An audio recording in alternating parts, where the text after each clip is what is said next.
multiple things, and then we wouldn't have recorded it. So, um, awesome. So, kia ora, good morning. Good morning. You're you're in the UK. Yeah, in Norfolk. And actually, we seem to be having our first sunny day, maybe one of a handful that we've actually had this year. So I'm taking that as some good vibes coming through from Bali. Hell yeah. Yeah. 6 o'clock here in Bali, and what, 7 o'clock for you? 7 No, a.m. no, it's 10 here. Ah, okay. Time zones always trip me up a little bit. Yeah, yeah, me too. Um, do you think it's a do you think it's a false start, like a false spring that you're experiencing? It's not warm. Like all the daffodils are up, the snowdrops have come and gone, the wild garlic's like sprouting through. So I don't know I don't know if it's a false start. I feel like this spring is starting to come. It's just slowly. It's been a really grey grey winter, quite a long winter. Mm, I think it's here. mm, Um, but yeah, I was talking to someone about this the other day who was further south. It's like it's not that it gets particularly cold here to some other places, but it does drag on a bit because we're quite far yeah, north, I find, compared to other places which maybe get a lot colder, but they come out of it quicker as well. Um, yeah. yeah. But I don't Interesting. know. I found that in 2020, I was up here and I'd been traveling quite a lot since, I'd left school. And there was something about being in one place for the whole seasons, which was really magical. Like I remember watching the oak leaves come out for the first time, and that must have been, near Easter. Mm, Um, let me, sorry, hang on, let me hang that up. that's all right. Um, Not important. yeah, that was the oak calling. Um, but I remember seeing the oak leaves coming out for the first time. I was like, oh, I haven't seen these full cycles in a while, and I was born here, I grew up in it. Yeah, And there was something really like magical about seeing that new growth on those super ancient beings. And I loved the yeah, contrast. And, for a while before that, I thought, oh, I'm going to go and live somewhere hot. I would spend a lot of time in Colombia. yeah. I didn't get over to Bali yet, but it was on my list. And yeah, there was just something like that I really didn't realize I'd be missing about seeing the full cycle of a year. And I've pretty much been here for 6 years now, with a couple of trips away. It's a bit different when you got Mm, the grounding of a family, which I didn't have before, or my young family.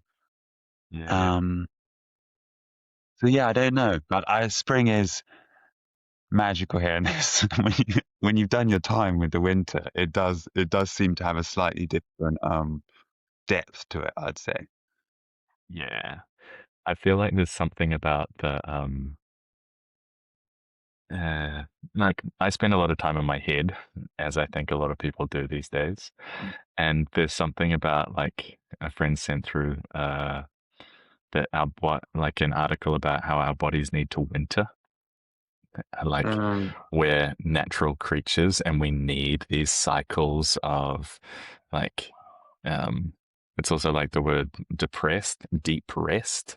Like, Yeah, a lot of the time you just, like, you get burnt out and you need to get into this natural rhythm, which we forget that we're not a part of nature. And then you go and spend like a few seasons and you start to live slower. You start to, like, feel the seasons changing, and you gotta, and like, I'm not living that lifestyle at the moment, and I can feel the pull, however quiet it is, yeah, to come back to that natural thing. Or like, I kind of find different ways to do it.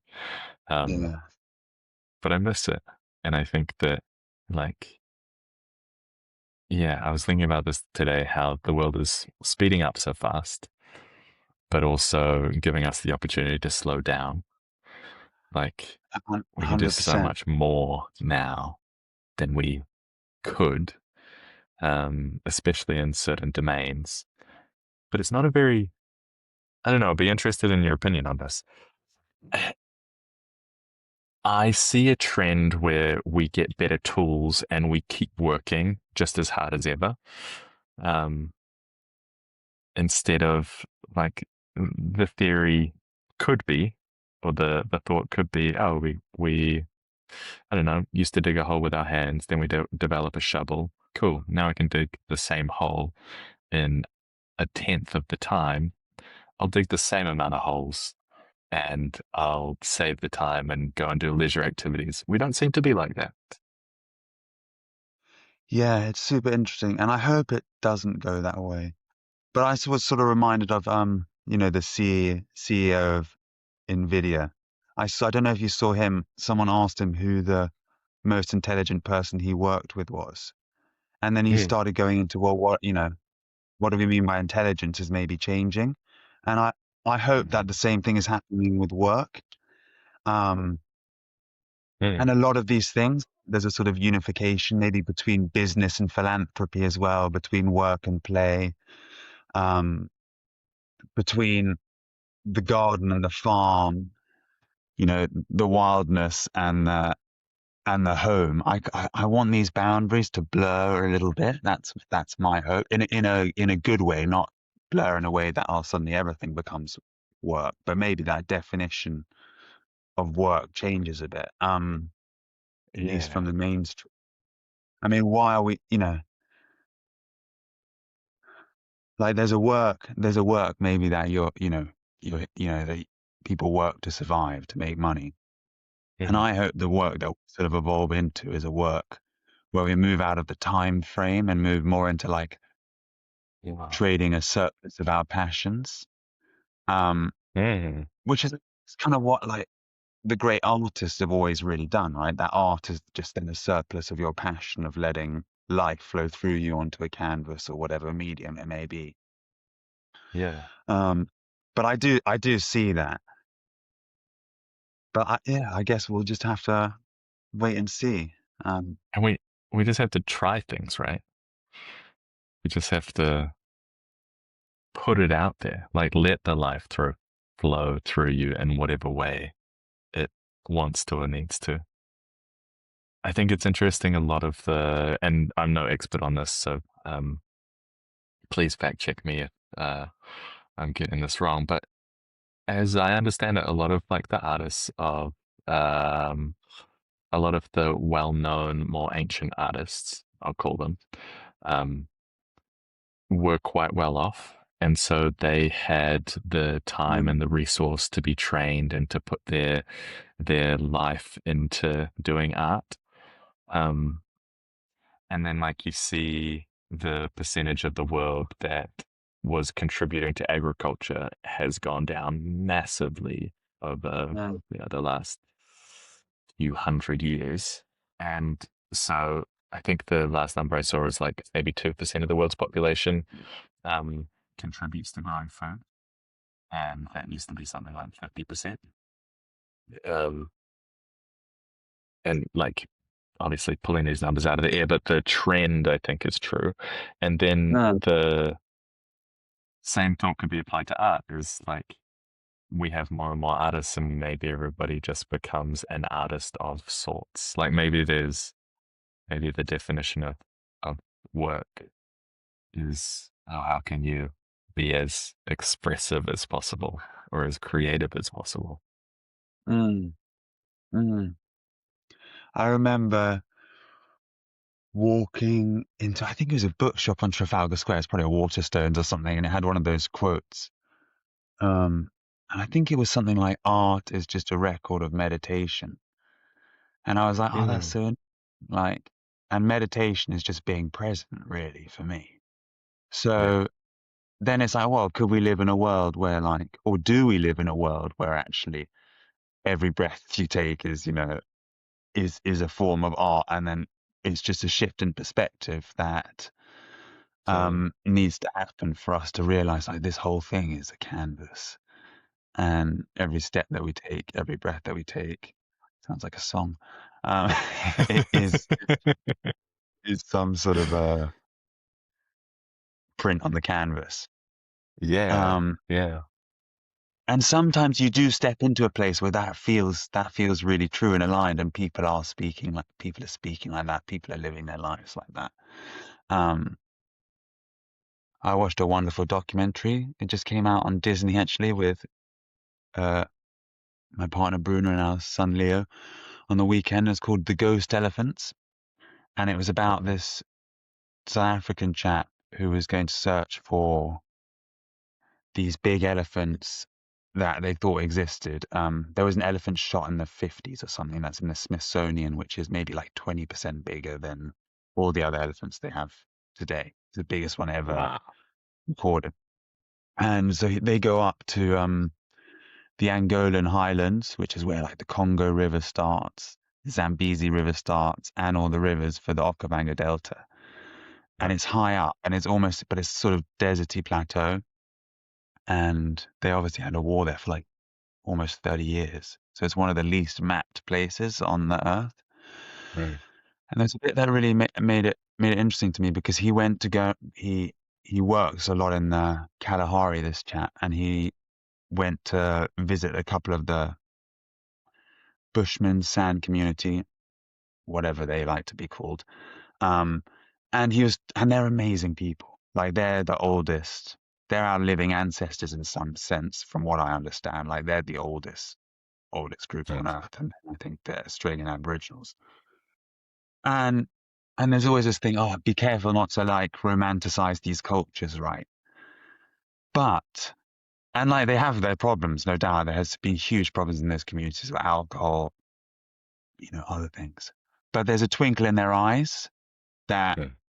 you know, you're like, okay, you don't want to over romanticize it, but there's something romantic because I can see it in their eyes. There's something there's something that they have that lots of people walking around London don't have, or the billionaires you see interviewed, they're missing that, right? Um, Yeah. Not that judgment to anyone else. It's just an discernment, an observation that there is Mm. it maybe we had a way of living in harmony with the earth that was like that sort of Yeah. artist sort of way of living. Yeah. Um, And something Not that makes you yeah, feel really here. Like, uh, yeah, it's like you think about people who are walking around London, and I lived in London for a long time. yeah, Um, and it's just so busy. There's just so yeah. many, like, you think about how many thoughts you have every day, um, and how many decisions you have to make every day. And then you go and spend time on an island or in a village, or say you lived in a community like you're describing.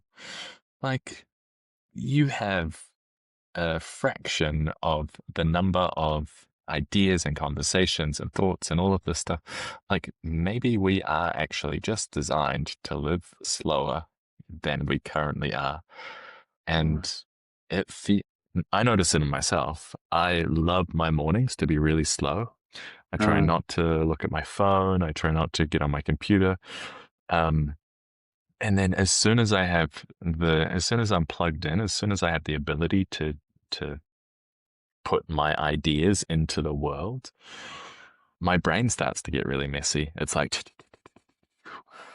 like today I had two ideas for kind of like tools or little products that could be in the world that could go from my head into a computer and be there. And so I built two things. And and then I had like three other things kind of on the go at the same time. And I wasn't doing all the work. There were AI agents all over the place, like spinning these things out. And at the end of it, I had felt that I'd been super productive. And at the same time, I had like this crazy, all of these ideas still running through my mind. It was like I, I needed to take a step back to slow down, you know? mm, yeah. I've been I sort of did that yesterday, and I've noticed like for me to get into a flow, I Mm. have to do that. I have to have a break.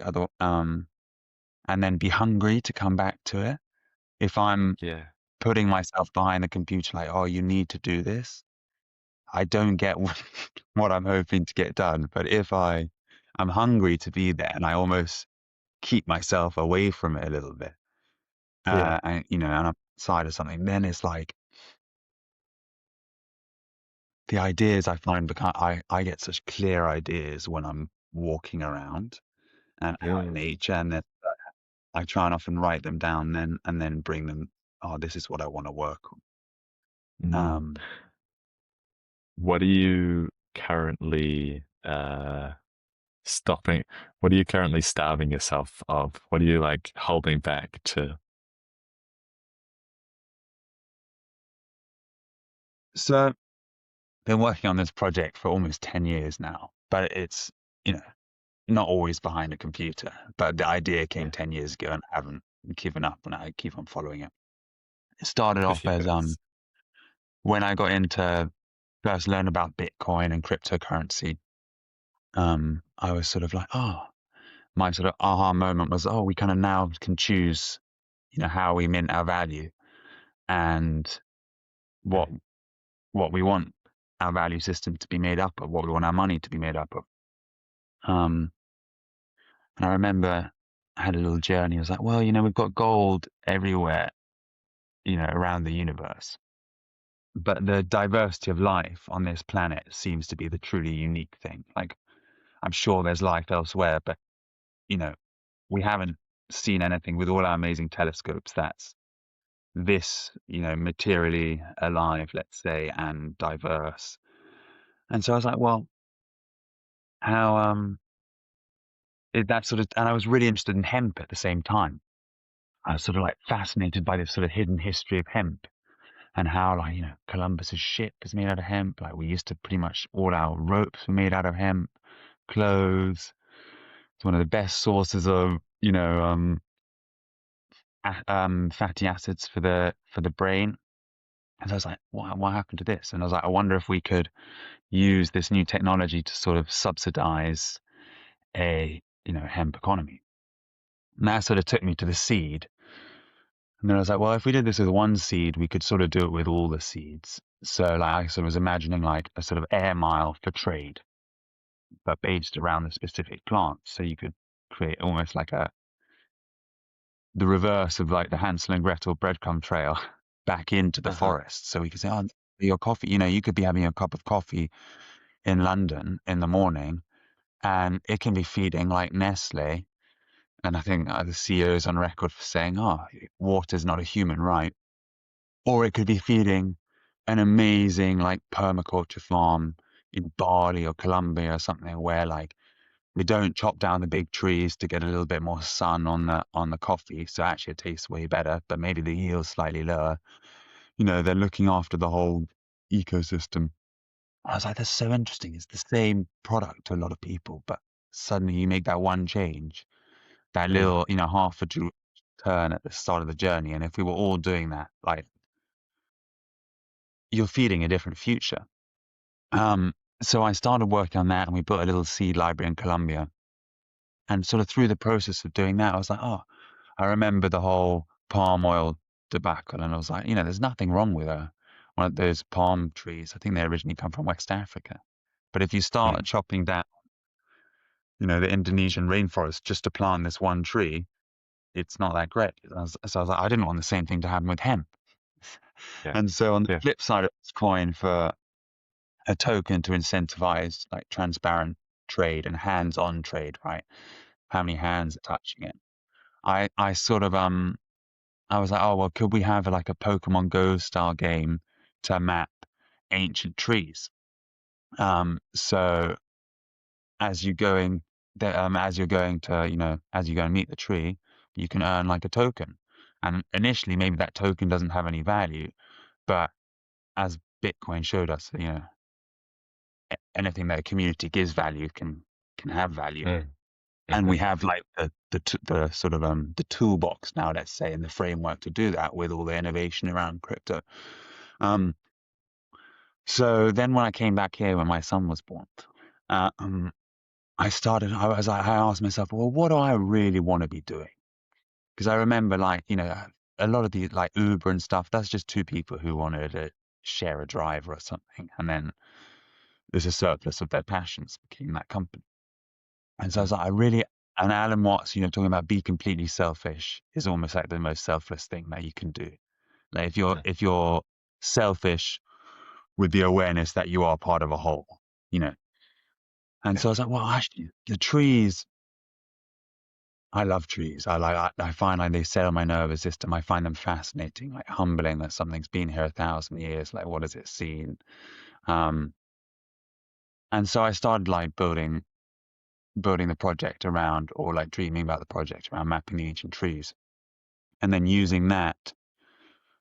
Sort of the vision is to use that following the sort of Bitcoin mining model, but instead of Mhm. mining, you're minting at the ancient friends, I call them, and you're minting an NF tree, and you're collecting these almost like a sort of Pokemon card or like a baseball card style thing. And a small transaction cost for that then goes into, a DAO. Mhm. And that is used to fund a lottery, like the way that the Bitcoin, mining mechanism works. But Mm. um, here, the lottery is sort of creating an incentive to go and, map more trees, and basically gives the trees a living value. Um, Yeah. and sort of, I remember thinking it's so easy to be in London or somewhere and say, "Oh, don't chop down the Amazon or don't chop down the Congo rainforest." But like, if you're hungry and you're trying to feed your family, like, well, yeah, who are you to go and tell someone not to do that? But Yeah.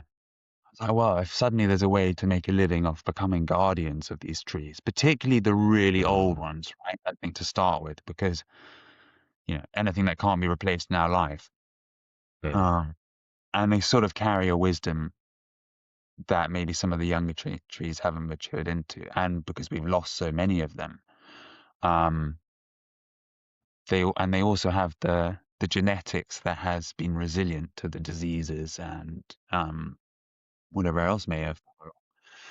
So like we now have, it seems like, oh, it's good. We've got a bit of a renaissance of like rewilding and tree planting. But a Mhm. lot of the trees, it's that same like, oh, let's work fast and grow them quickly. And, they're often like one clone of the same tree. So Yeah. if we're planting loads of those trees in 60 years, if a disease comes, it's going to wipe them all out because there's no Mhm. genetic diversity and there's no, yeah, Mm. resistance. Um, So yeah, that's sort of what We I've been working on, and just to weave that all together. And it's been great fun. And now like the vibe coding's come up. It's like, oh, I wasn't crazy listening to that little voice in my head that just says take one step at a time. It feels like, yeah, the time is right now. So I've been building that, and it's been great fun, but it's also a bit of the deep end for me. Like even like moving, I was doing it in Lovable to begin with, and I tried a few other Yeah. things. Yeah.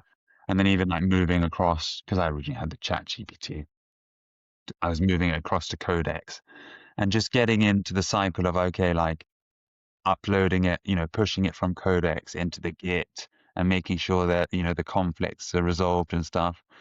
Like that was quite, I was like, oh, this is quite, this is the deep end for me. And I feel actually Everybody on that's the going to be a blip. internet, it will be a blip, but everybody on the internet makes it seem like this stuff is really easy to pick up. And it's easier than it used to be, but it's not Yeah, for like, sure. oh, of course, this is exactly how you do it. Um, just to touch on the trees for a second before we jump Mm. too far into the vibe coding. I fucking love this project. That's so cool. Um, and so I've been driving around Bali and going and finding waterfalls and stuff. And every time I drive past a big tree, I've got my phone navigating, and every time I drive past the big tree, I take a screenshot. So I've got the map location of where it is. Oh, Um, legend. So you can upload them. I was uh, doing it with what, 3 words to begin with, like prototyping it. So I created a little feature where you can drag the what 3 words photo and it will just yeah, put it onto the map. Um, but yeah, that's exactly what I was doing. I love seeing these trees. And so then I was like, well, I'll go a little bit further so you get the idea of it. A Yeah. little bit like how trees, they filter our water systems. What if they could also filter our information? Because I'm Mm. I'm maybe a better version of myself under a tree than I am in front of a computer. Take that with a pinch of salt. But it feels like they bring the best out of people, and especially calm the nervous systems. Yeah. So so I sort of created an offering layer. I've been dreaming this for years, but I've actually created the offering layer so you can share. Let's say there's a banyan tree outside, near you somewhere, and you're like, oh, I can go and share something at this tree.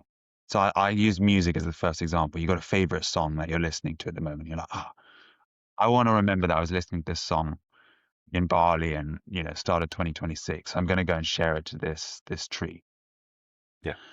and then you can see it's a way to weave local and global algorithms because you can see any anyone else who has shared a song at that tree and you Yeah. can listen to the radio of that tree. So just a shuffle of all the songs. Um, but then you could zoom out and you could say, "Oh, I want to listen to the radio of the local grove of all the trees of all the banyan trees in Bali," which let's maybe say there's 100 on the map or something. So then that's a much broader radio station and much more songs. Or you could then zoom out again and say, I'm just going to listen to banyan radio, which is every banyan tree on on the earth that people have shared.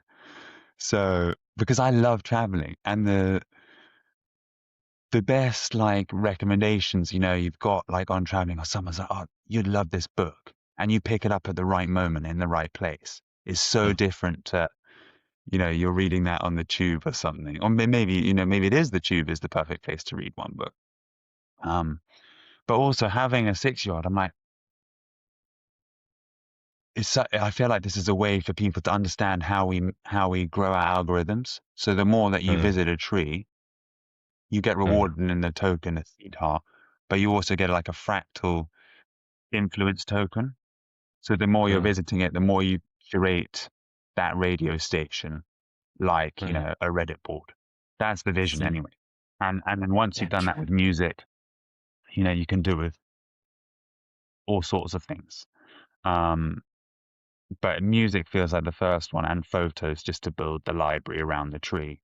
Um, and you sort of have private and public and a tribe option. Um, what else am I saying? Oh, you get 3 seeds a day is Interesting. how I started. You get 3 seeds a Okay. day and you can plant them at any or offer them at any tree. And a seed would be And like, say, a song. So I might go to a no, tree. in this case, a seed is just like a seed is a sort of metaphorical seed, and then in 24 hours it sprouts into a heart, which is the sort of currency that we're introducing, a seed heart, and but it sprouts into 3 hearts. So 3 seeds sprout into 9 hearts. But it takes 24 hours, and you can't pick up the hearts. Someone else has to come and pick up the hearts. But when they Okay. do, they get 1 heart. You get 1 heart, and the tree Mm. gets 1 heart. And Hmm. then so the real thing is to actually onboard the trees because once they've got a lot of hearts, this is what I did started to be. Once they get 144 hearts, they'll distribute a third of those to whoever's visited the tree the most in that cycle, to the next person to visit, and to someone randomly. Mm. Um, and and then there's other ways to distribute the hearts, which we'll bring online. And actually, they're online at the moment, but I'm just sort of playing with it a little bit. Like the quality of the mapping. So I don't know Mm. if you go and measure, maybe there's some hearts available to measure the girth of the tree each year, Mm. maybe for 3 people or something. And maybe someone wants to do a drone footage. Maybe there's a bonus for someone who visits the same tree every week Mm. or, Mm. 7 days in a row. And so then I was like, oh, there are all these ideas a bit like you. So I'm just going to create a feature called the value tree where people can propose what's valuable. Mm. But those 3 seeds to the 9 hearts is just sort of a basic calibrator that everyone gets every day. So Um, that's the kind of incentive mechanism for getting people to put trees on the map. yeah, yeah, exactly. Because because it feels valuable to me. So it's like, well, Yeah. yeah, I mean, on so many levels, it feels, and this idea of like actually having to go to a tree to share something or share a message, it feels counterintuitive. But so did Twitter, right? To have like 140 characters, or Yeah. and then you're like, but then the sea of information comes, and you're like, oh wow, yeah, like, and so now sort of playing on that, and Yeah. like what you said for the slow mornings. Yeah. Maybe it could feed a sort of slow network, which is really not that slow. Um, To yeah, tie a the few of final these things feature I added together. to it, while Okay. it's coming through is the whisper feature. So you can go to one of the ancient trees and you can send a whisper, and it can Cool, either cool. you can either just leave it at a tree for anyone, or you can Uh-huh. find someone in the network who you're friends with and you can send it to them. So let you know our mutual friend Max. You can say, I want to Yeah. send Max a whisper through the ancient friends network, and you can choose if he has to pick that up at that At a specific tree. tree, or any of that tree species. So maybe yeah, any next time he goes to a banyan tree, he'll get it, or any tree in the world, that he visits. Um, Yeah. yeah, so I think it's going to be fun. Just need a I few people love to that. play it Yeah, yeah. Um, and to tidy it ah, up, just so it's well, nice and smooth and clunky. yeah, it's really interesting. The more I like play with this stuff and especially I find for my projects, I um get like into the weeds of how like all of the mechanics work, right? But then hearing you talk about this project, like I love the core of it and I love all of the different parts. But because I haven't been thinking about it for 10 years, it feels almost overwhelming, you know? Yeah, But yeah, yeah, yeah. then I go, oh man, uh, a network of trees where I can go to a tree and send a message to a friend, and in order for them to pick it up, they have to go to a tree that I select. Like That's a the simple bit, simple isn't it? action of it, that to me goes like, oh, damn, that'd be cool. I'm gonna send a little postcard to a friend of mine, but I need to send them into nature to pick it up, and what a gift that will be to them. Like, yeah, Because it's a that, bit like going to going to the post box or something, but we don't really have that anymore. But there's a fun sort of like yeah. I it's went also in. like it kind of takes the Sorry, sting go out of the ahead. Yeah, importance, like this idea that you have to get a message immediately. It's important. It's like, well, nothing that you send through that network is going to be important in that sense, but it might be profound. It might be, find you at exactly the right time. Um, Yeah, so I haven't really tested much of the Whisper feature, but um, we should try. You go to a tree, yeah, send it to me in Bali. I've yeah, got a I'm couple of open. trees that I've got a couple of trees in mind actually that if they're not already on the network, I'll add them. So I've sort of preloaded a number, like I've opened like an atlas for a few different countries. I think I did Bali because I've got another friend in Bali at the moment, and I think I opened an Indonesia There's a one.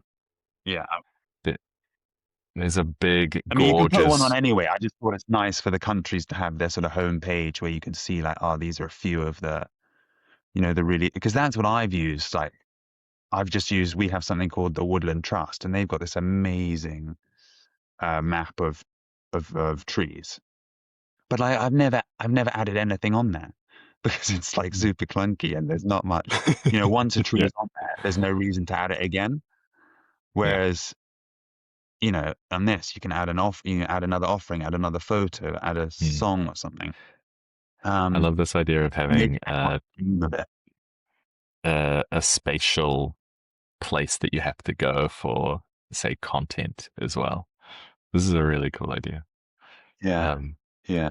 because social media these days is not like I guess if I had to put my finger on it, it's just that it's too noisy Mm-hmm. and that you can just sit on your couch the whole time. Um, and when we're being social, we want connection, right? So Mm-hmm. we want like some reason to play with this. Yeah. Um, On the social side, I was also thinking, it's like, if you can think of the kind of bonuses of like, well, if you meet with other people under the ancient tree, does that mm. multiply your? Because this idea of people gathering under the trees again feels like that would be super valuable. Um, So a couple of friends actually, set this thing up at a festival in Portugal, and I believe they're doing it in other places as well, but I only got to witness it in Portugal and I loved it. And I think that this might tickle you as well. Um, they called it the poetry, and they picked a tree at this. It was a festival put on by some friends. It's called Equilibrio, and our mutual dear friend Max was there as well. Um, and the girl who organized it, her name's Adela. She's amazing, and she basically got this big old tree, and from the branches hung all of these poems, and that's then on epic. the ground put a bunch of carpet and cushions and a little like station where you could write poems, and So then cool. they got a couple of UE booms or a couple of speakers and put them in the tree. And beforehand, she'd got a bunch of friends to record poems and send them to her. And she made a soundtrack of people speaking poetry and then played it That's through so the awesome. speakers at this tree. And That's it so created this awesome. space that you're talking about, meeting under the Yeah. tree. And it was like this gorgeous, nicely lit, comfortable space where people are also speaking poetry to you. Yeah, that's Um, epic. I'd love to connect with her. That's so simple as well, right? Like probably not a lot of work compared to some endeavors, but like the magic that that brings in is it was almost, incredible. yeah. Yeah, and like, can you imagine if you put the poetry concept on your tree radio, and I then do you have could go, poems on there, but it's not like that. And it would be amazing mm, to then like when you've got a threshold to bring them to life like that, right? mm, So it's not just digital, to bring them mm. into the analog. Yeah, so cool. I So you could I bring. was reminded of sorry. Sorry, I want to pull on this thread for a second. You could bring them into the Yeah. analog. What if you could also make the network seed, um, the infrastructure for anybody to, like, maybe somebody really wants to do poetry and they want to put it at these physical nodes that are trees. And then they just want to talk about this poetry thing, and that's like a radio that you can tap into. Or maybe someone wants to do Yeah, photographs, but 100%. it's on this physical infrastructure, which is the tree network that is kind of This is geocached. You see, this is what I love doing. I love just like hot storming, brainstorming, whatever you want to call it. Like, what if? Um, and I'd put a little perm thing because actually I was like, I wanted to get myself back in the flow, so I was like, oh, I'm just going to open another country page. So I was like, I'll do Iran, and Iran has some amazing trees, like some of the oldest trees in the world. And then so I was doing the, I sort of open the page, then I just get Chat GPT to find me 33, notable trees just to begin with, just so the map's not empty. And if someone's around there, they can go and find one. Um, and none of them are like onboarded with wallets yet. So we're still in the sort of pre-game. But then like what I love sometimes is where the AI, I named the AI I'm working with, or he named himself Teotag, which is the echo of the ancient groves. So I'm going to integrate that. And the whole tree that we're building, the map, is a teetole, or the ethereal tree of life. But it just went with the flow, and it's like, oh, well, we've got this sort of pilgrimage trail, so you could, make a map around Iran of some of the ancient trees you could visit. And then it went into the poetry because obviously, like, Rumi and Hafiz. And so I was like, why don't we pair each one of these trees just a starting line from one of the poems? Um, and it's like, there's so much I want to do. And I still got to choose, like, do I do this first or this first? And that's the sort of stuff that gets me really excited. It's also the stuff that is much slower to integrate and merge into the main chain, those features.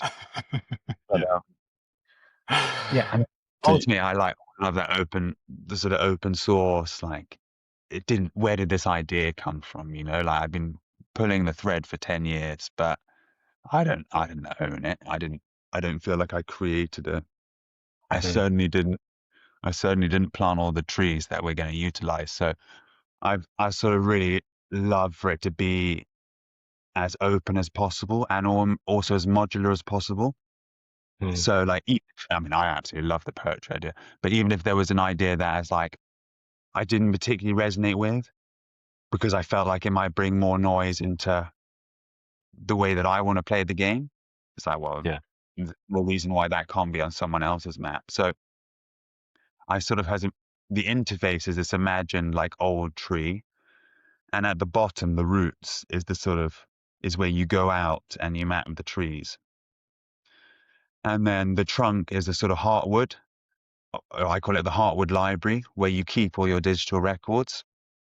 mm, The that you've mapped, maybe the books that you've shared, possibly, a whole digital copy of your music library or your books just for, a backup. And then at yeah, the top, we have something in the canopy, something called the Counts of Life, which is what I originally set up to steward the vision. And it sort of evolved into a space where we just had like a tree of the week, a plant of the week, a mushroom of the week, just because I want to learn about the life around me, you know, foraging, fermenting, um, a project of the week we had. And that was just a way to distribute influence over the top part, which is the crown of the tree, which we call your golden dream, which yeah, is just the vision, like the blueprint of what we're building. And so if you can imagine, like, this tree is growing out of the seed, the interface, and then it has a crown where there's the next layer of the vision. That is, the next version is being dreamt up, and then that will then fall down the seed and grow the next tree. And so uh, I've spent a lot of time dreaming, like, how could that interface be be designed in a way that you can see what the most likely next version is, but mm, you can use your influence from playing the game to vote on which version you think should come next, or uh, propose an entirely new version with a specific idea or the whole thing reworked. yeah, So it would be nice to have a bit of a threshold, population to begin with that is sort of focused on the same early version of the game, just to get the momentum going, and then just yeah, to open up so people can fork, but in a way that it still all connects and feeds a collective map, right? That can be accessible with just different layers of offerings, essentially. Um, yeah. so it's fun, yeah. I'm kind of a Interesting. It's yeah, it's hard to put all of this stuff that is so like there are so many different directions and so many different like ways to imagine this and it's so hard to put it into an interface like this or into some kind of system that encompasses all of the nuance that you might be able to dream up or think up or you know yeah, I know. um And it's so the way that I'm sort of trying to think is that what's going to add the value to make it all possible? Like, what are the foundations that are really needed? Um, and I feel like that kind of comes down to where it's got to be beautiful from the start because you wanna interact with it. And also, I Mm. don't want it to take deeper into the phone. Like, it was always to, like so it was always to just kind of, like, take the attention that we already are hooked onto in the screen and bring that attention back into, you know, the original part of ourselves, let's say. Um, Yeah. and so I've put some little features like, oh, if you're gonna mint an NF tree, you have to did you ever play that app Forest? There was like an app called Forest.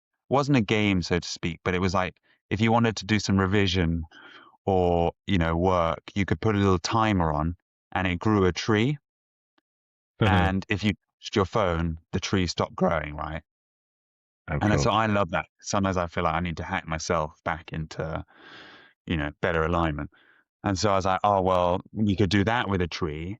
And so if you want to mint one of the NF trees, you have to basically sat with it for, I don't know, 40 Yeah. seconds. Um, um, Oh, I'm recording, and your one should be recording in your um, browser. Did it say due to internet or due to? yeah, it's I'm going to tell you some thousand passionate folks. Um,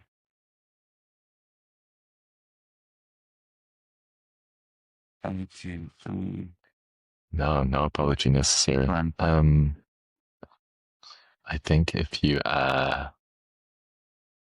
well, if I can see you, through the leaders.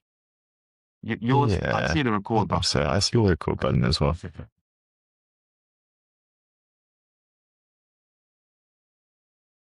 Why don't I do a quick set? Um, Mhm. You know what? Is there? Should we? I was in love with cup of coffee, and yeah, I'm happy let's to have a do for a pause. long time. Um, We have a quick, and give a quick pause. also I like this Um, idea of yeah, like make a cup of coffee. Come back when you're ready.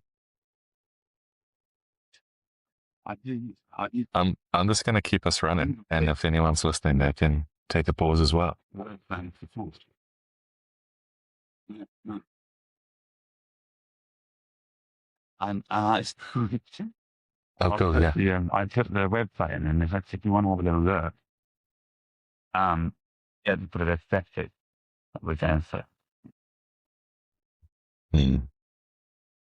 I don't know if I can share this.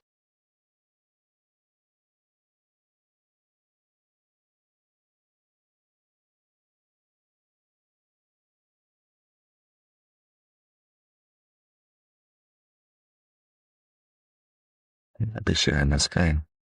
Might not.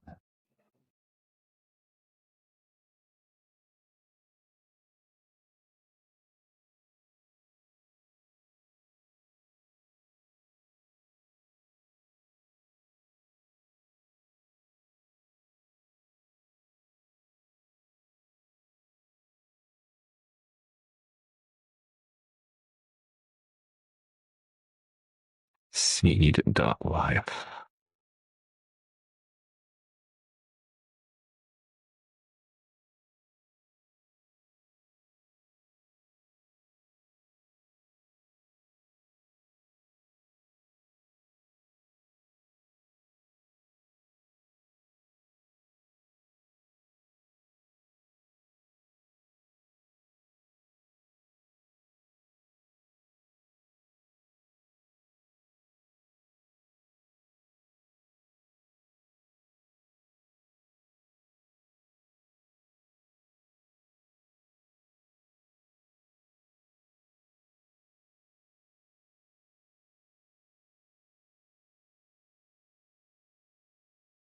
Maybe.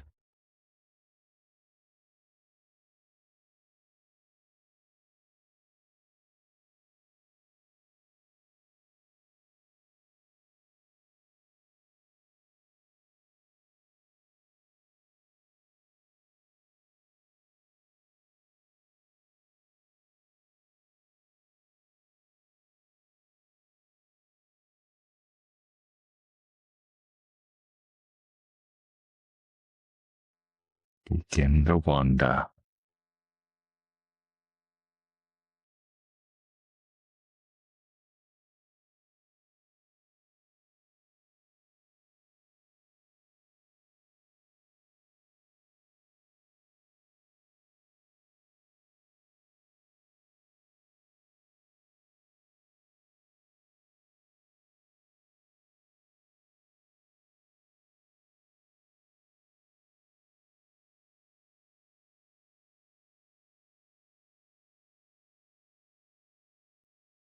Ancient friends, show me. Tap any tree. Your actions echo. Every offering plants seeds, grows hearts, and deepens the roots of this world. The atlas changes because of you. Agency. Let's go and look at Indonesia.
Okay. Can you see my screen? Pop down in a couple of minutes. Who do we want this to be sponsored by?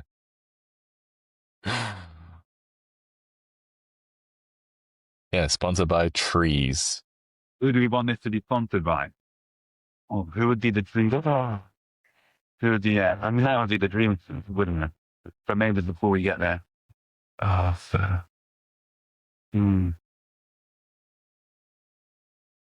It's interesting though, because you start to think about like how many companies are connected to trees. I mean, Amazon's the obvious one though. But there's so many companies that are named after trees or yeah. And now you're contributing to this ridiculous consumption culture where we need to cut down all of the trees in order to keep up.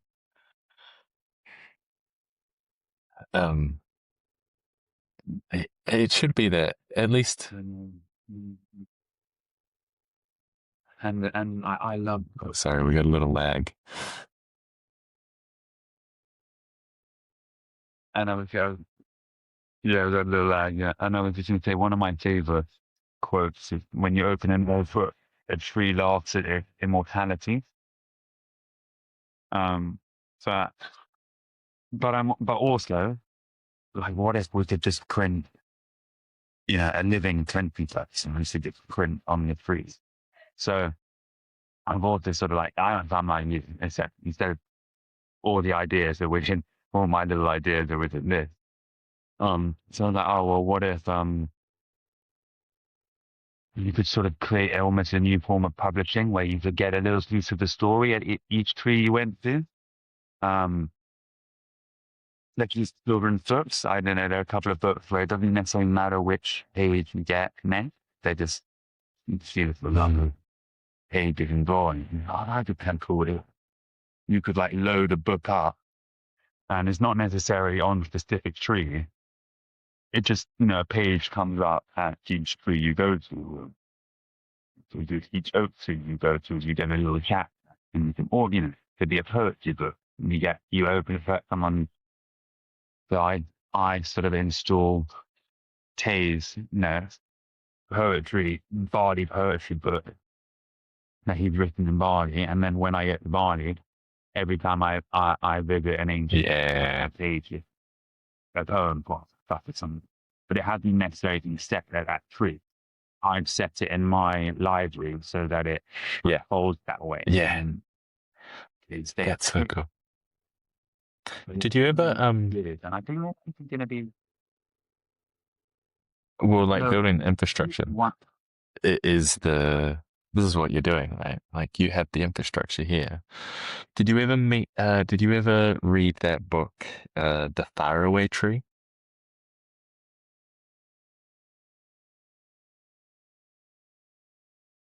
That's so funny. That's so funny. It's like my partner.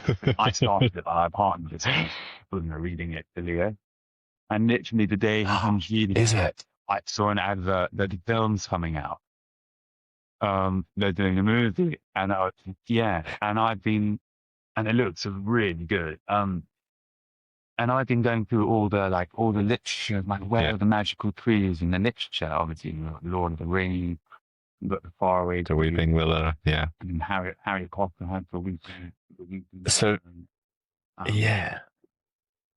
But like the Faraway Tree, like the Ooh. number of trees that. Well, like, okay, this is the thought, is that the Faraway Tree is written in that perfect format where, from my memory anyway, and it's been, God, probably 20 years since I read that book. But that each chapter was a story, and they went up into the faraway tree, and they went into a world, right?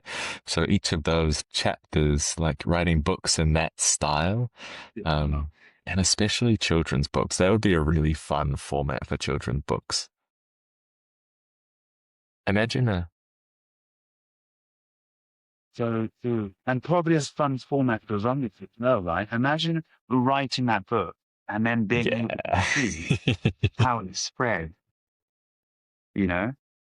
as an author, it's incredibly inspiring like that. the screen share's working. The screen share's up. I'm going to go and see if it's copied. Oh. Yeah, it is. You're done.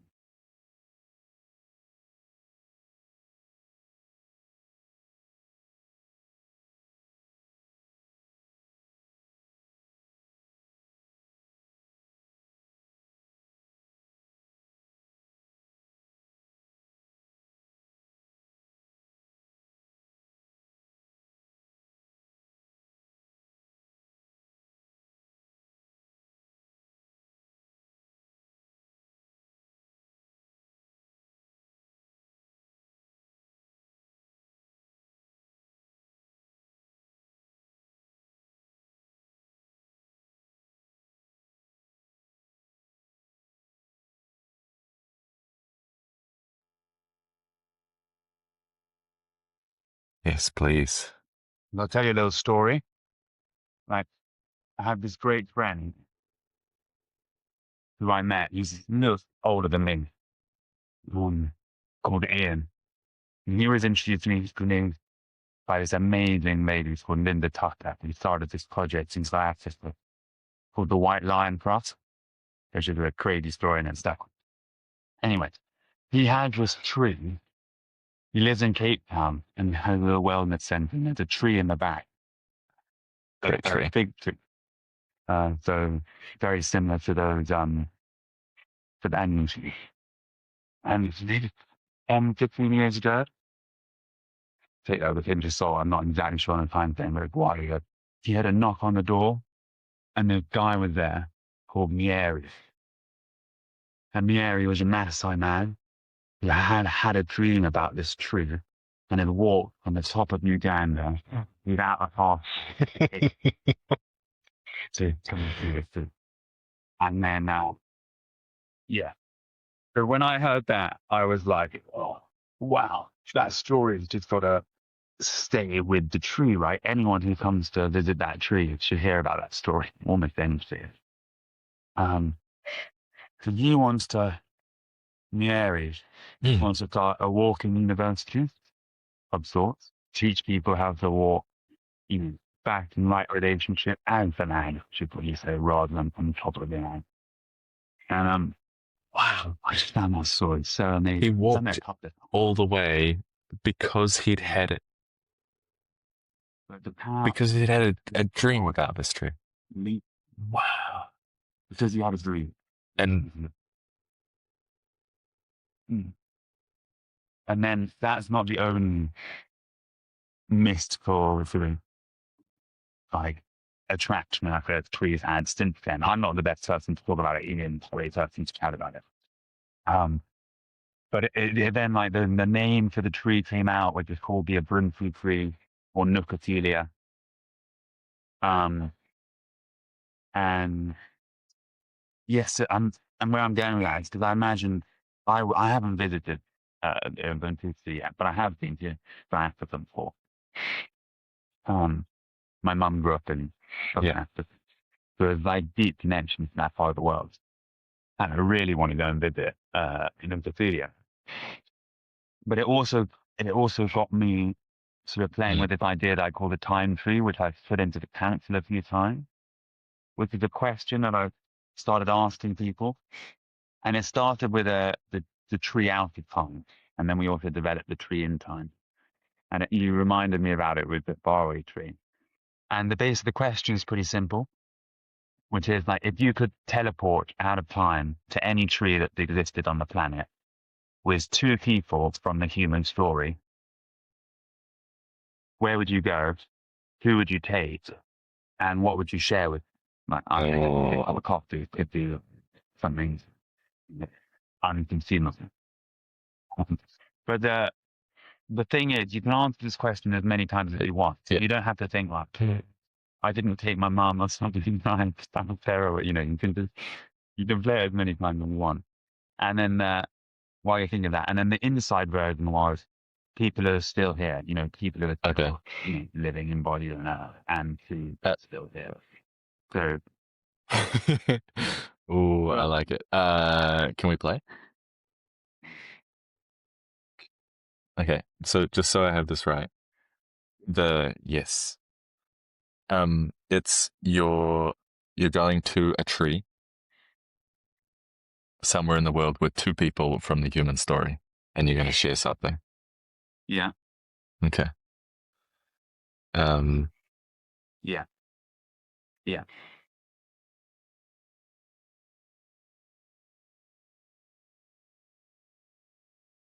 there is uh,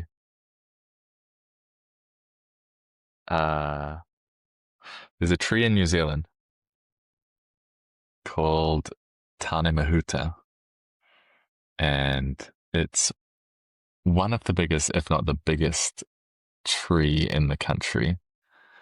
Um,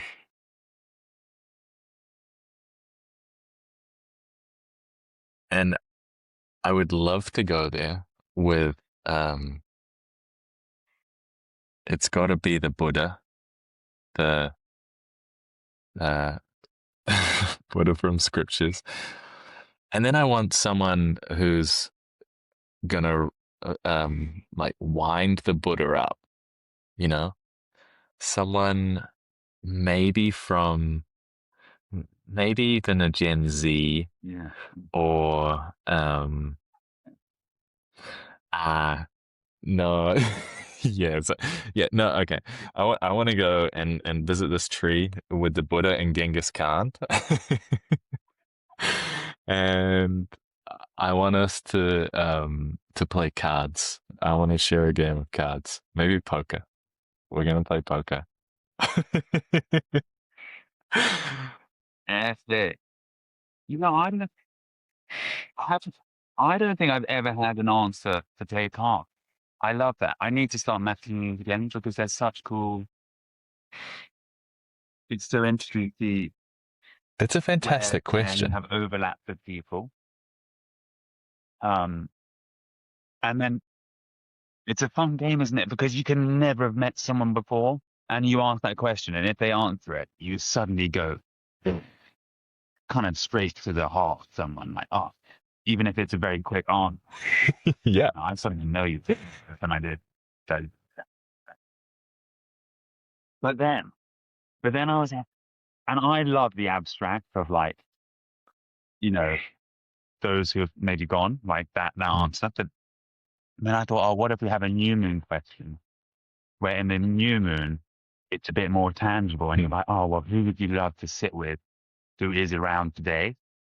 Um, and I felt like this could be Yeah. quite cool. Good. I mean, have you ever come across Zach Bush? Doctor Zach Bush. Yeah. So I think he was fucking awesome. And I'd love to sit under the sea with him and then someone else if he did pop into my mind.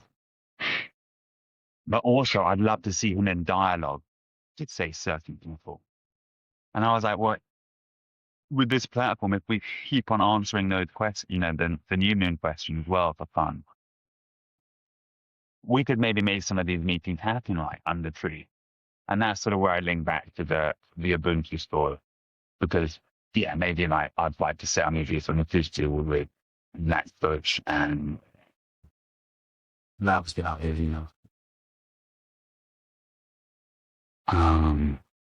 or that to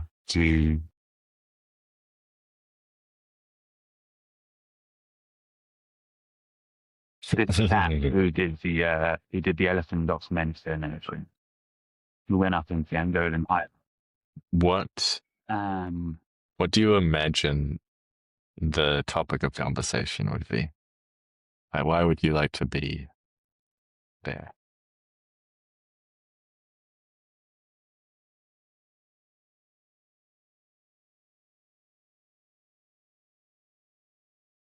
it's like I sometimes I'm like I would like them to say I'd like to share this game with them and ask what, particularly like someone like that who's been, to some of them have undocumented places.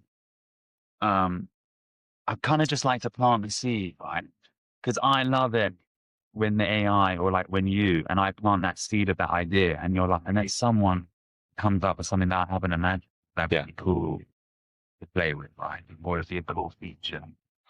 Because I'm so committed at the moment, it's hard to get away from it. Um, uh, it just, so probably.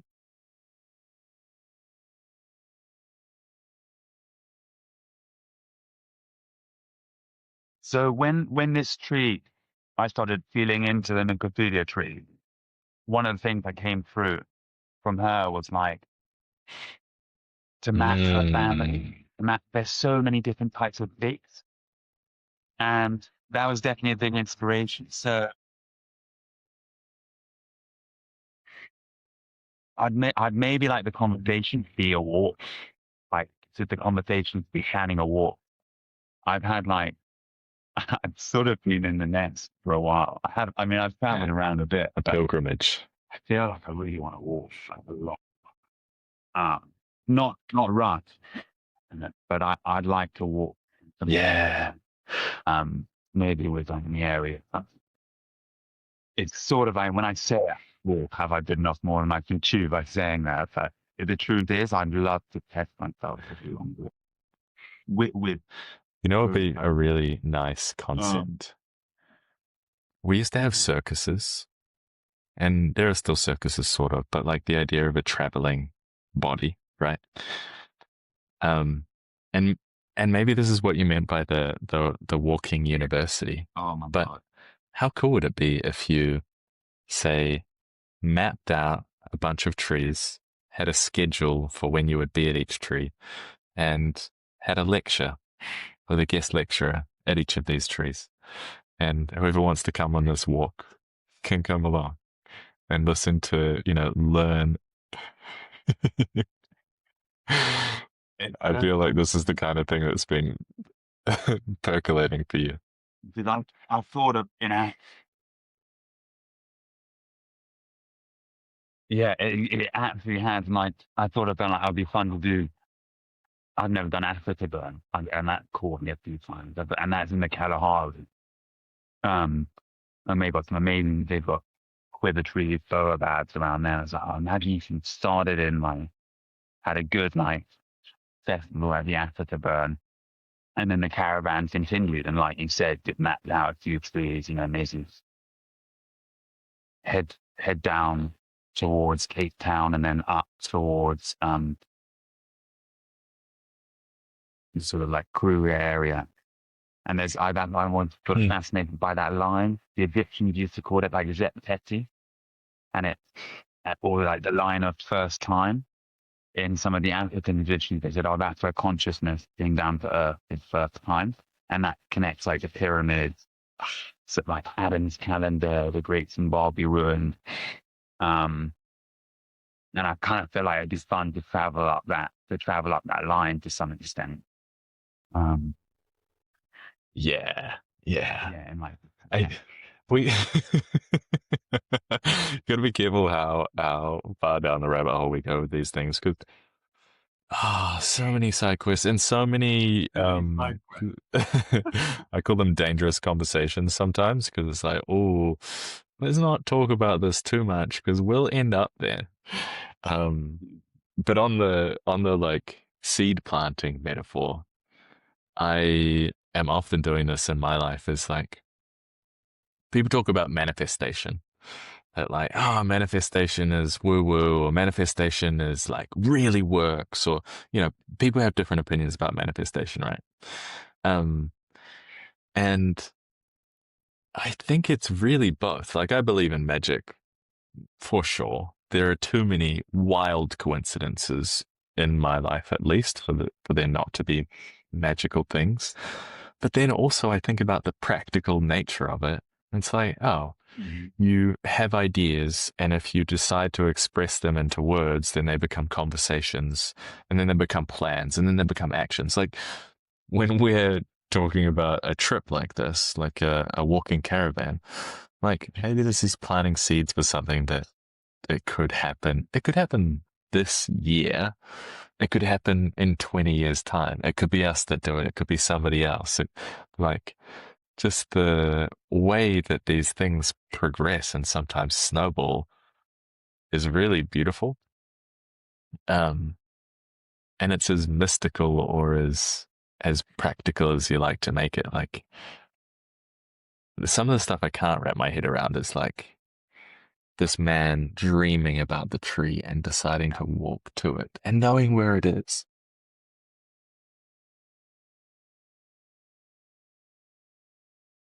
And I'm it's like sometimes you just like you like you can do that. I can just carry on life in this, and you're no computer to play a game. Speak. Um, Sorry, go ahead. and that's one of the things. No, no. There is definitely a lag. I like following the threads. So please, whatever thread you're pulling on, let's go there.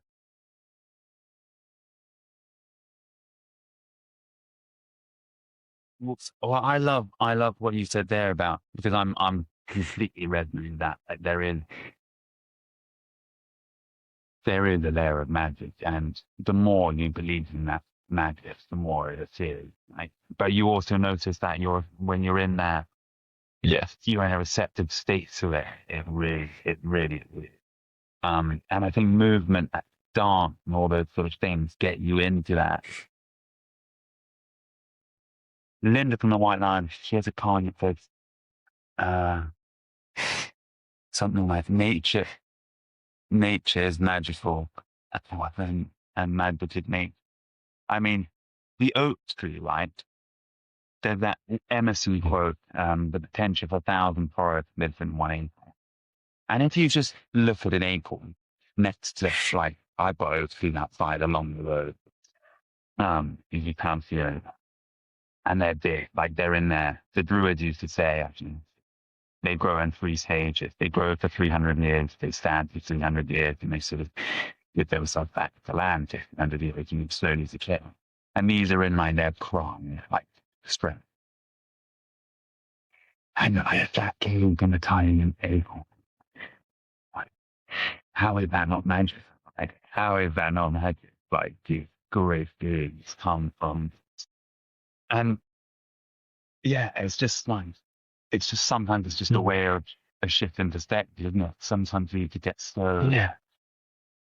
the magic for We something so like normal. fall out of awe of Forget it's these magic. things that are Um, incredible. Like it was International Women's Day a couple of days ago.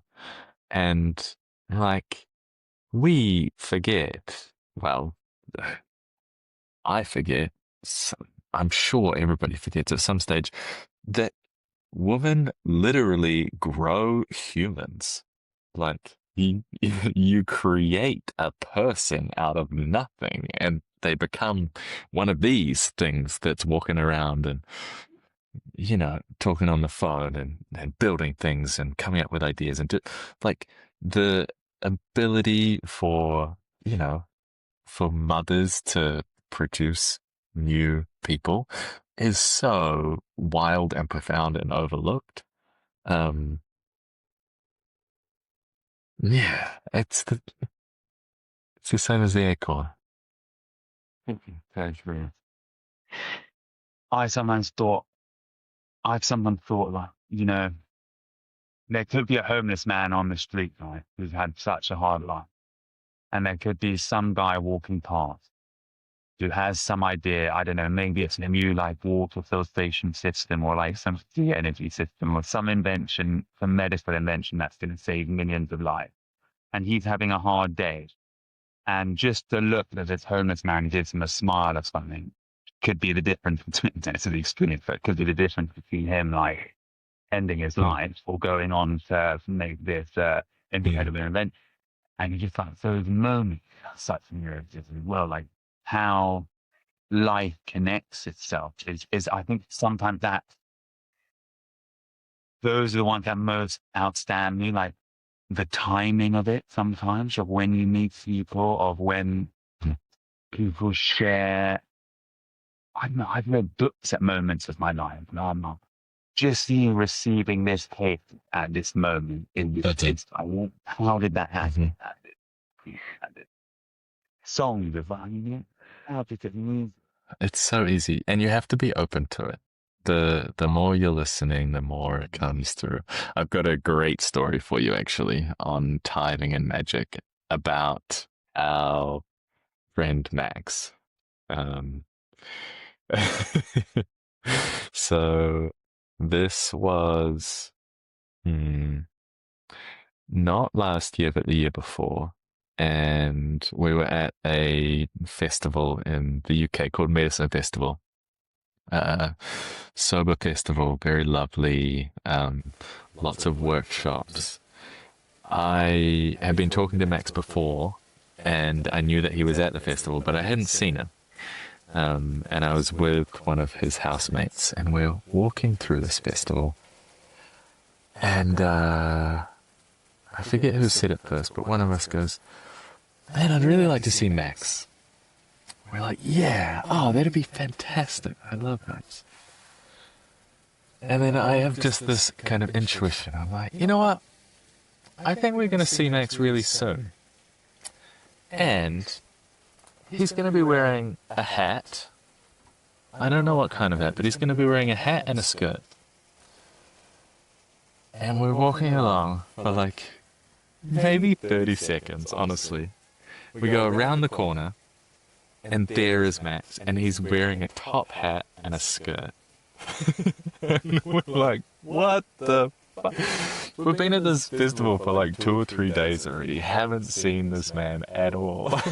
Then this thing happens, and it's like, how do these little tiny, like, thoughts, how do you not believe in magic when that kind of thing happens?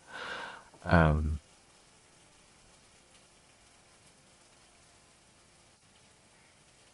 I'm going to pick up on that. Because you reminded me about something. It's like the magic seems to, the potential for magic seems so much higher when there is that yeah. vortex of like energy and like such love energy rushing around. And I felt this physically, like just that small shift of maybe like 1% of the planet or something. You know, if they visited a tree a week or something, I feel that one, it sort of charges the grid because the tree is such anchors of, you know, the earth and the cosmos. I've noticed, like, we made a couple of intentions to go and see some of these trees. You take, you know, on the way somewhere, like we went to Wales, you know, a couple of times in the last 2 years, and I always like to check on the map, where you choose is, this is 5 minutes off the road, let's go and see it on the way. And every time I make that intention, there's a little bit of magic. And maybe a robin lands on a tree when you're there, or there are horses in one, or you discover a really excellent pub that at the terrace in the sun for, you know, 5 minutes or something. Whatever it is, it's or you meet someone. And it's just like it's this little novelty. I think it's little, like, you only need to make a 5-second detour for novelty, and suddenly you're in a whole different arena. And unless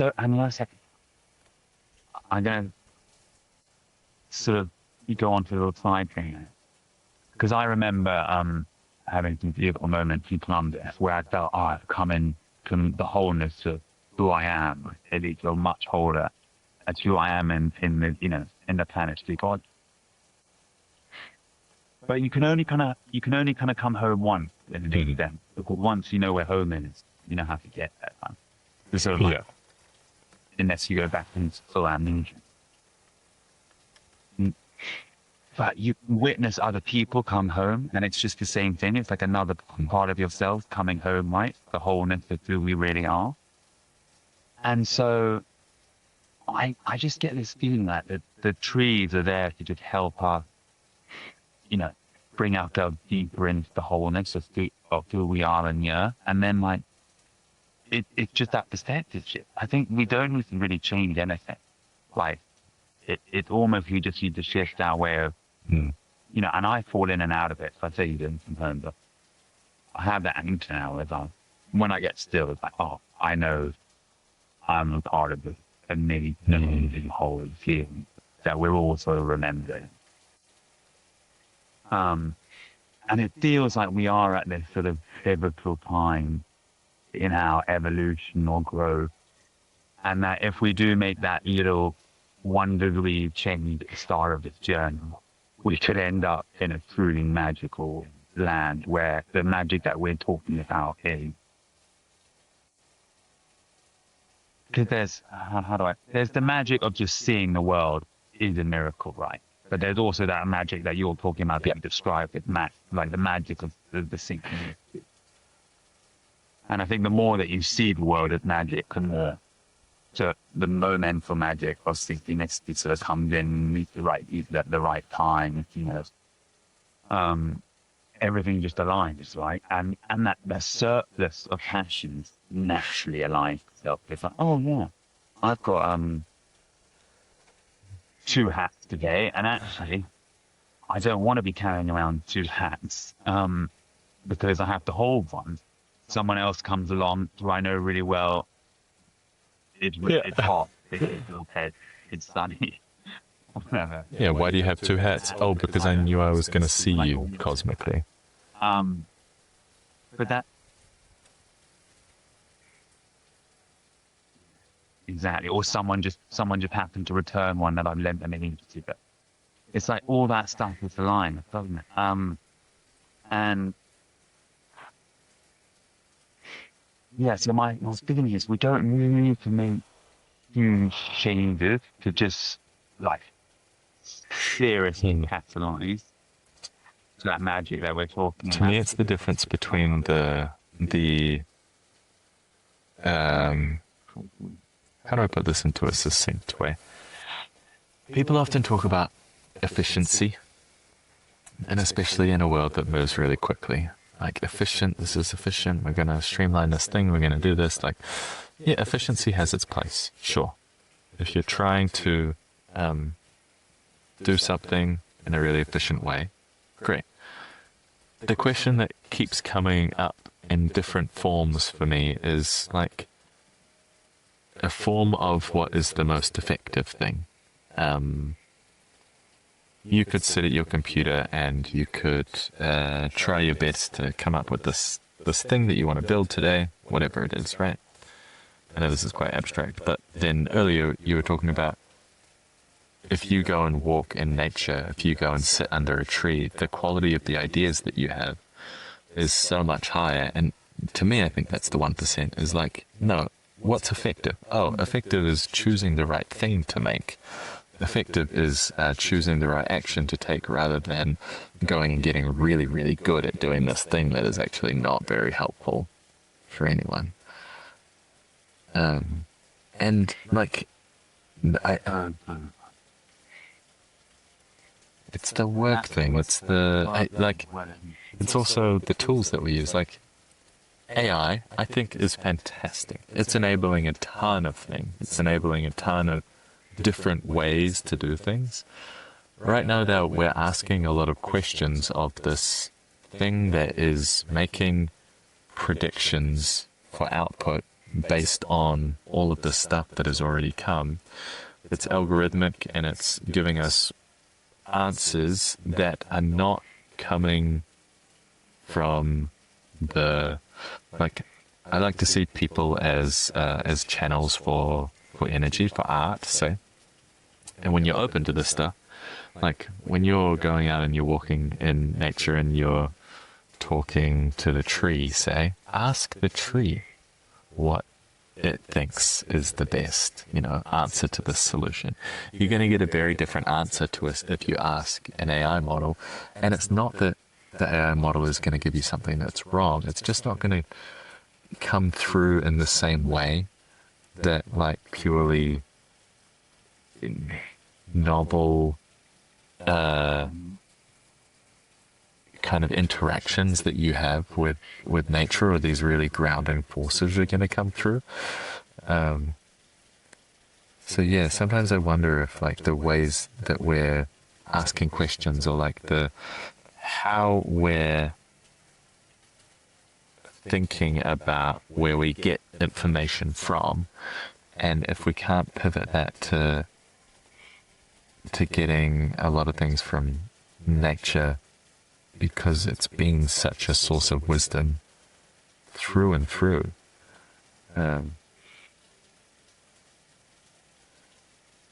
Yeah. It's when you talk about the efficiency, I was reminded by I watched this little clip of the Mike Brylan, the actor. Yeah. He was talking about Shakespeare, and he actually went on to the Greek ways, it's the Greek types of speech, and he said, I can't remember more, but something like they had 7 types of speech. The first was clarity, and then they had things like grandeur, beauty, and I can't remember what the other one. Then the final one was sort of included them all together. And he went on to how obsessed our society has become with clarity. And I think it's similar with the efficiency, right? You've got to be able to say an idea in 30 seconds in the elevator, or, like the romanticism, doesn't have that, and it's so much room because it all has to be efficient.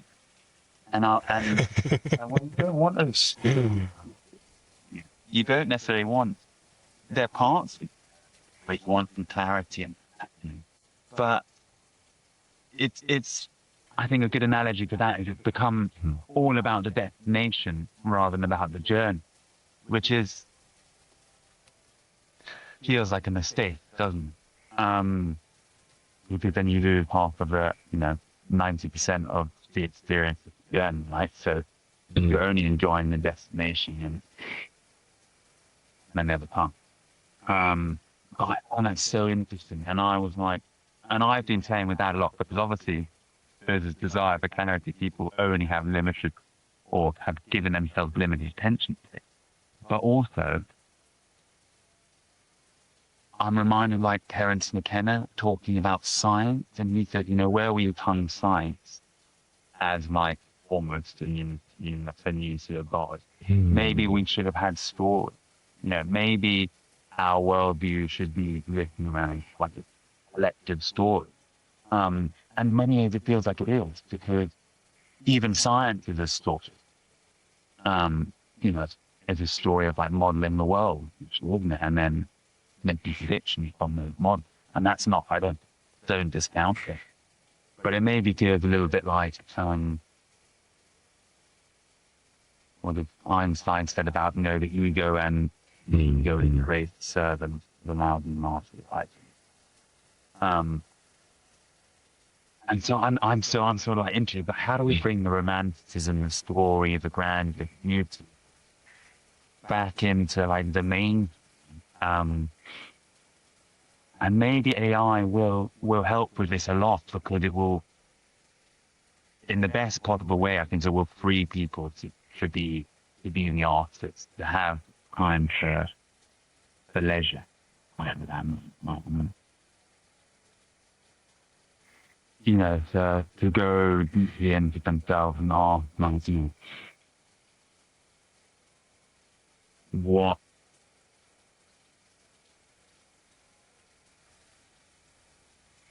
is it that's right, that's in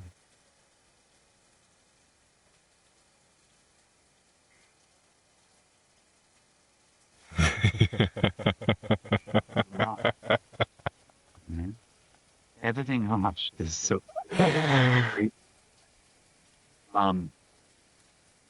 no. Even if you look, I sort of seeing like Usain Bolt running that's the 100 meters. He didn't.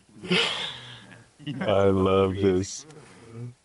I love this concept of the slowing down to speed up and the speeding up to slow down. Both of them. Like you. Mm, yeah. Or Mm. the routing for rhyme, right? He's paradoxic. I remember someone saying, just a meditation, saying it's quite interesting how, you know, India's been practicing yoga and all these things for thousands of years, but actually so few that have ascended up into, you know, the light body, the rainbow body, whatever you want to call that. And part of that is because so many people are trying to ascend, whereas actually root into the earth like a tree, you naturally then grow up. It's trying to get away from something is the resistance that keeps you where you are. Whereas going deeper into something like, things, you know, the buffalo walking into the storm, that it's so interesting, isn't it? These paradoxes where we think, well, we Yeah. almost can't get Yeah. there. Yeah, it's the being human. For me at least. It's like I often have this thing where I try to think my way into a particular state, and then you look at say Tony Robbins talks about putting yourself in the state first, in the physical state, and then that breeds the clear thoughts and the direct actions come out of that. And yeah, I think the path that we sometimes take, or the path that we sometimes see, or the map that we draw, is a false map. And maybe it's that like AI and all of these tools are here to show us that we don't actually, that it's not moving quickly that's more valuable. Like I think that, I guess it depends what you want, right? But I think that most people want to be human more than they want to, at a fundamental level, want to be human and want to have this human experience. And there are certain things that are very human. Walking in nature, telling stories, like doing things through narrative, like you're talking about, that when we get too far away from that, we start to feel fuzzy. I start to feel fuzzy, at least. And fuzzy is the best word, I think, that I have to describe it, like kind of frantic, this like, zzz, which reminds me of a wild thing that I saw a couple of days ago. Was it you that shared this or somebody else in our group about the fly being uploaded into a computer? That is insane. Yeah? I don't know how I feel about it. It's like, I'm like amazed. I'm awe. I don't know if I would completely into about it. But I don't know if, I also don't know if Yeah. that's me speaking from fear or love, if I'm being serious. It is what it is. It's here. It's It is what it is, right? But also, if you can do it with a fly, what will ooh 5,000? ooh. I like this thought. Okay. I don't know if I have the technical ability to do this, but if somebody does, oh no, we've got such a big lag that now I can't hear you. Oh, yeah, No? I can hear you, and it looks like. Okay, now I can I hear you. was reminded of, I've still got your screen share. I've still got your screen share. I That think makes sense. that. Can you still see my screen? Has it changed?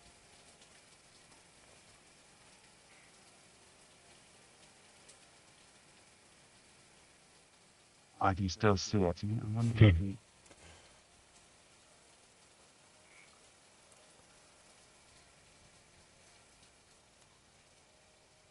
Okay. What is it showing on the I screen? still can. Mm. Just your just the Google. Oh, good. Just all the seed phrases in your crypto wallet. Uh, okay. It's I'll try about. and fix it. Um, as you were talking there, I was reminded of one of the best places I found myself in recent years was 2020, and there was a little woodland at the house my parents used to own. Um, and I mean, they'd had it for me 15, 20 years, so I'd taken there with a little boy. And we started making some paths through the woodland. It was probably maybe 100 meters, fine, 15 meters, so not huge, but there were some nice trees. A few oaks, beeches, and a lot of elders. And we made a little fire in the middle and sort of like an area. I was doing like yoga in there in the morning and stuff, and made some little paths to it. And I started clearing out, the dead wood in the wood. And I'd start, I had a few mornings where I'd start doing a bit of yoga by the fire, and then I just start picking up the twigs, like tidying up. And I realized that in the process of doing it, so I wasn't thinking all about, oh, I need to go to the sit, so I should do this. It was just in such a flow, and that it was almost like I felt so part of the forest, so out of my mind, that it was such a nice place to do it, because I was creating all of this stuff, but I wasn't thinking about creating it. These paths just evolved through the forest, and I was like, that's where I want to be. I want to be in that state as much as possible. My mind wasn't off, but it wasn't leading. It was so interesting. Um, and also a reminder, it's sort of really reminding me that we are part of the forest, not something that sits on top of it. And there's nothing else that can like take the dead branches out of the tree, that have fallen down into the tree, that can prune, you know, dead branches, etc., that can pile them up in nice piles for, insects and birds to make nests in. I think it's so simple, but Hmm. but I and I've been spending time in Colombia, I realized, the genius about the indigenous culture is they just know how to create graceful access to the abundance of nature. And it's about the paths. Like we built all the road. Let's just go back to creating paths for people to walk. Um, and then you start building these mats. Not just not just mats in space, but they're these internal mats in time. Like, this is when this sprouts up and I can use it. This is a good time when the foliage has gone back. I can see where to pick up the twigs and make sort of maybe some of my almost these giant nets, right? They give you a bit of shelter from it when there's a bit of change. And that's what I really wanted to do. I mean, I have great fun building this as well, and smashing the ATCs. But it feels like that's how are these temporal maps passed on? Like like you say. Well, it's interesting because we can do them digitally, but I kind of feel like the whole of technology is going to be a blip, and it's just to remind ourselves of the technology that we have within ourselves. Because when you build something, I feel like they're all there. We've just forgotten the language, or it's too noisy to tune in to, maybe the ancestral lineage of, the land in New Zealand. You didn't know where. Let me give another example. Like when I started foraging mushrooms, like maybe only 5 years ago. And once you find one and you've been walking through the forest, it's almost like I find like, this mushroom is here. And the leaves haven't all fallen yet. So it needs so much sun, and it wants to be near the water. And you kind of feel like, if I were the mushroom, where would I, sprout up now? And maybe a week later you go back and a few more leaves have fallen. So then you're right. Okay, so now they might move a bit deeper into the forest.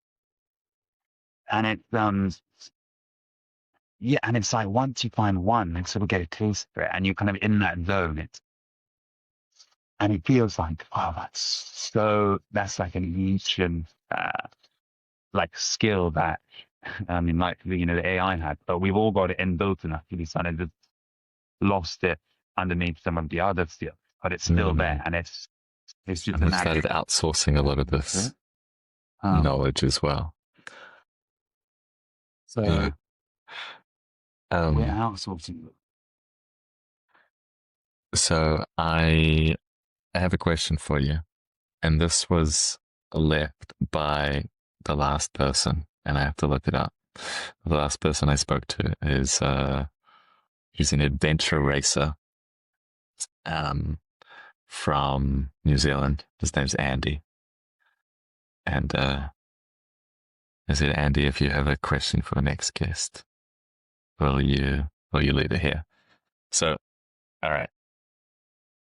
His premise is that every person. Wait, let me read this. Okay. So the premise is that everybody is a morning person if you're a 5-year-old and it's Christmas. Right? What makes you feel like a morning person? What makes you want to jump out of bed?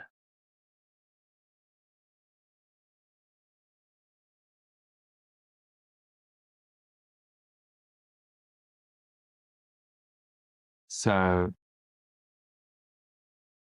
I remember. So when I grew up, we sometimes used to go to Africa or some involved with that. So my mum did, and we'd go on safari something. And there's a lake in Zimbabwe called Kariba. We'd sometimes go there and see when the little houseboat, and we sleep on the deck sometimes, and get up and the sun comes up and see the animals acting go around. So like immediately that comes when there's a sunrise, and it's when there's a sunrise and animals around, like your beat in nature is, Yeah. because you also go to bed. Um, that's such a good question. Everyone's a morning person. Everyone's a morning person for something. Um, if you Yeah, I love Bantama. do you have a I've got place near your someone to house? watch the Bantama.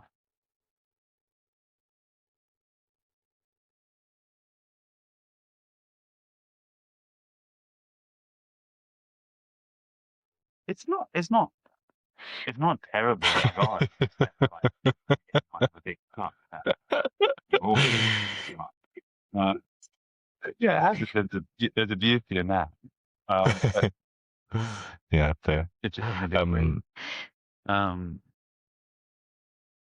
there's something lovely about the step outside in a pair of shorts and no top, and just like put your bare feet on the ground and what as it is. um, I do love you. so When I do I it. loved your question earlier about the going to the tree. I've got a strange question for you. I've got a favorite question that I like to ask new people, kind of as a are you a weirdo type of question? Like, do you want to play my strange games? So, um, the question is, can you make a sound that you have never made before?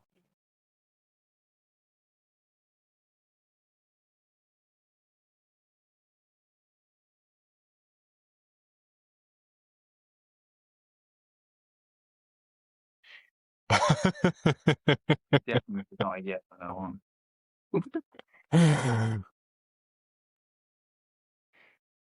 I think, give me a like.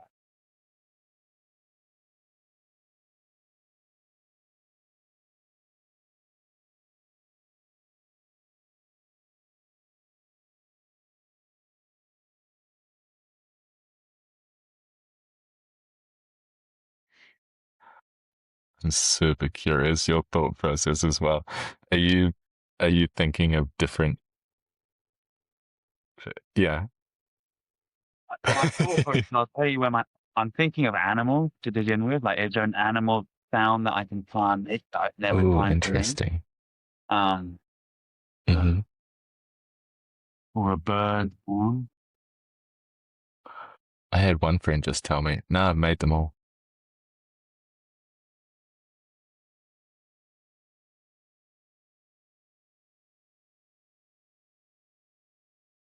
Because what for now, man? Well,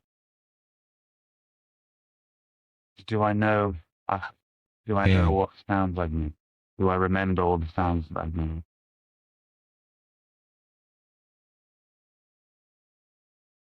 It's like, can you make a weird sound? It is, Like, huh? this is like, Interesting. Yeah, because when you phrased that nice question earlier, it was you can replay this. You don't have to come up with the best. I think that can be a real trap sometimes for mm, mm. I think yeah. to do it, I'd have to just keep on trying sound, And go, oh, and I would have probably made a lot of them before, and then I'd get to one. send me a voice note when you find one that you are. Yeah. Yeah. Yeah, I think this might be one that I want to do. I'll send you a voice note.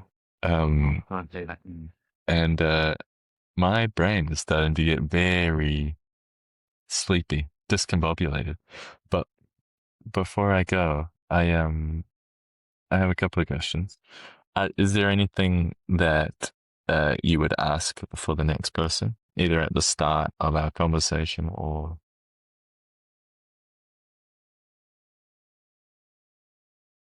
yeah, I that's what thought I it was was thinking too. the time for it. Yeah.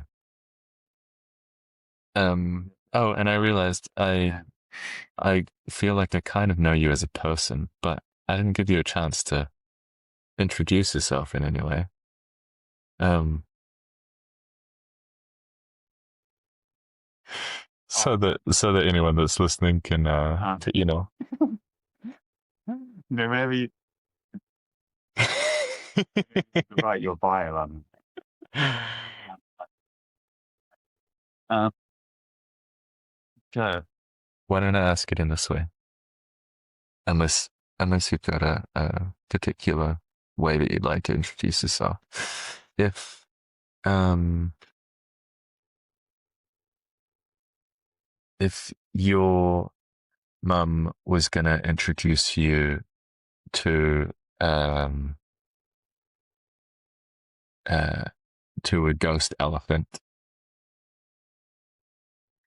what do you think she'd say?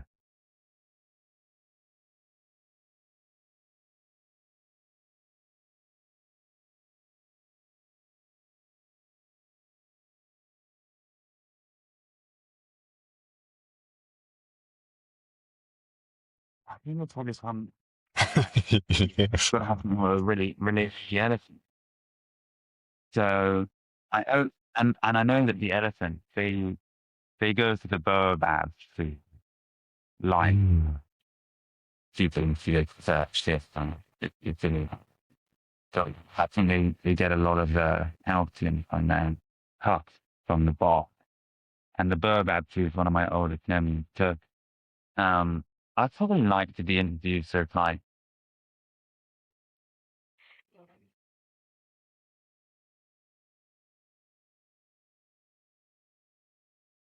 um what Mm. comes into my head is like a free dreamer Mm. or you know a guardian of Eve or a wannabe guardian. There's a word in Um, but not my mum.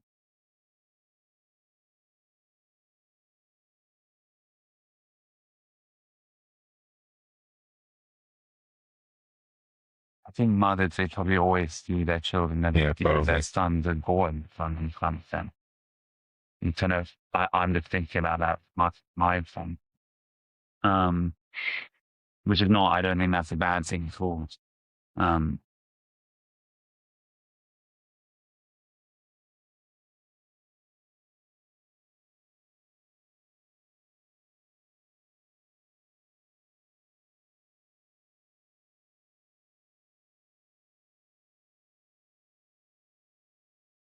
so I think I'd like to be introduced by my mum to the ghost elephant as someone who's dreaming of turning the ancient trees into a true commonwealth thing, Mm. or who's remembering Mm. trees as the true that Mm. the true world, I like that. something like that. Because that you've got to anticipate that the introduction is gonna something's gonna follow something introduction, right? And I reckon if I was gonna have a conversation with the ghost elephant, I think that probably has some good ideas too.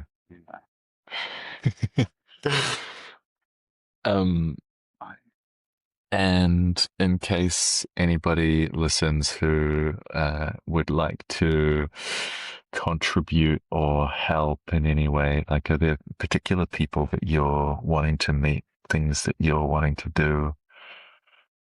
Uh,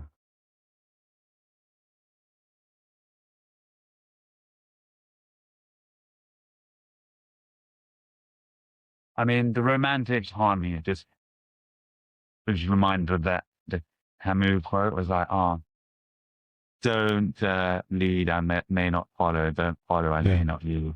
Just walk by my side and be my friend." I feel like we need more of that. Um, so I just really want to play the game of reconnecting with the ancient Mm. breed and Mm. sending messages through their root to each other. Yeah. Play. And the seriousness of love. Yeah. Yeah. Yeah. Let's just say, I feel like all the serious dreams that we have of the earth, like world peace and the world hunger, are going to be much Mm-hmm. if they see Yeah. that we have to do. Yeah. Um, yeah, anyone who gets it. If you get it, I'd love to connect with anyone who wants to get it. We've got a Telegram group, there's the support page on the website. Cool. That I'm sort of building out, and I'm kind of just playing in a way that whoever turns up, like, It seems like you're doing it anyway. you're like, You're on the path, and anybody else that wants to come on a pilgrimage is they know where to find you.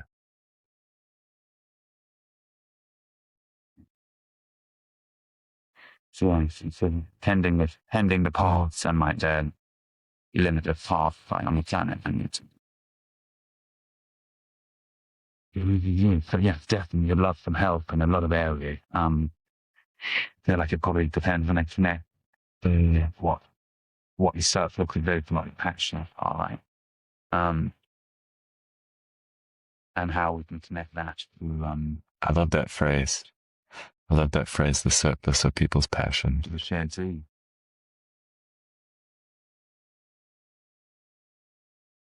Yeah, and maybe you could do different words for passion for the surplus. Yeah, I mean, Yeah. if it's about aligning. Oh no. Oh, felt immediately bad after filling out this keto.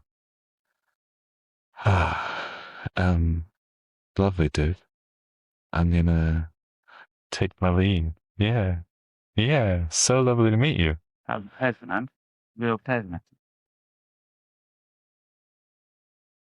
I really enjoyed that, and thank you, Matt. Yes. Hopefully I will see you in the on that side of the world sometime soon.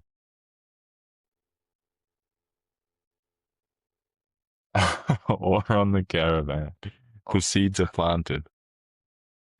Ah, all right. Awesome. Have a lovely day. Definitely. Ciao, ciao. Let's stand up. Thank you. Pete,